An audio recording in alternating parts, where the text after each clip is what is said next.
So we had this great idea for a new video. That's how you start a segment. That's right. It works really well. We thought, okay, we've got all these silly songs, and they're all over the place, like one per show, and then we've done our sing-along videos, and each one of those has its own silly song, which of course you'll never see unless you bought that sing-along video. We thought, well, gee, it's really an obligation to try to pull all these together and give them to people so that they can, it's for the people. It's for the people. Of the people, by the people, for the people. They need their silly songs in one easy-to-carry package. But then we thought, well, wait a minute.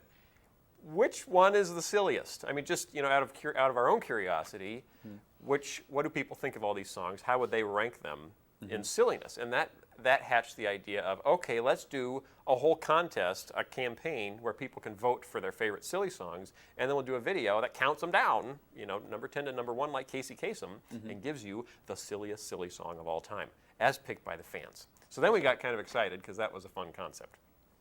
Right, and then and then Mike got involved. All downhill after that. Because what happened was we're still answering letters, and the video hasn't even come out yet. But what happened was we needed to create a script, sort of a vessel to carry all these songs with. So we came up with a few concepts. What do we do? Is it like a standard countdown thing, or should we create a vote scenario? Or I forget all of the different concepts that came up. The one that we settled on, chefs, Cajun chefs.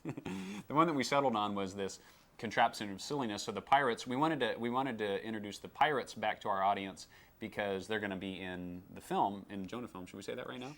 Don't tell anyone. So we wanted to bring the pirates back into the scene, and so we wanted to fashion the show around the pirates. Who count down using this contraption that they've concocted, the astonishing contraption of silliness. They really have only ever existed in a silly song, which is one of the candidates for silliest silly song. It created the context, the subtext, the subplot of them wanting their song to win. They wanted their song to be number 1. So so what I did before I started the script, because you don't have a story if you don't have any conflict. That's right. And that gave us our conflict. There was our conflict. So I took a poll. This is where things started to go wrong. So you got to start from somewhere. So I needed to come up with some idea, some guess of how the fans would vote for the songs to be able to come up with the sequence, then to write the story around. So I did at the office. We have about 170 people working here. So I sent out an email. Please send me your 3 favorite silly songs. So everybody sent me theirs, and I tabulated them, and I came up with a list. From that list, the pirates that don't do anything were number 7. So I thought, okay, way down there. So probably, which worked to our advantage because that would be great because there would be that conflict. They'd come up, earlier in the poll, close to 10. They'd be upset about, and they try to rig the election to go their way. So I thought when the public's vote came in, it would be, maybe 6, maybe 8. I thought it would be pretty close. But that was before we put the pirates on all the marketing materials, for the countdown that got sent out. Evidently boosted their popularity. It did. People thought, pirates, I remember that song. I like that song.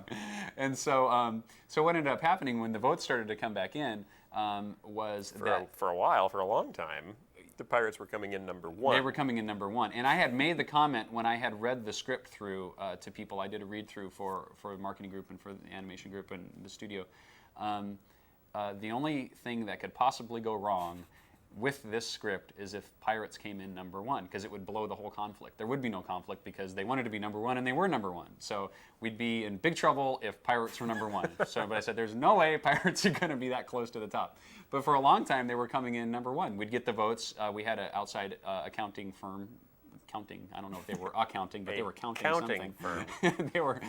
they were tabulating the write-in votes, and then our own website was counting all of the web votes, and then when we pulled them together, Pirates was number 1, and it was Pirates and Hairbrush, and they kept passing back and forth, and we were sweating it out, but we realized that no matter what, it was either going to be 1 or 2, so this script that we had wasn't working. It just wasn't, but we had already animated it, and so, or almost finished animating it.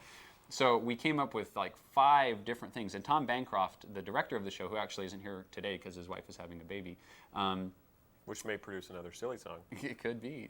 But he and I and Phil started talking about different scenarios to work this out. Either one of the option was to just throw out all of the shtick created by the pirates, trying to rig the vote. All the funny stuff. Yeah, which would have worked, but yeah, it got rid of the funny stuff, and it would have gotten rid of a whole lot of animation.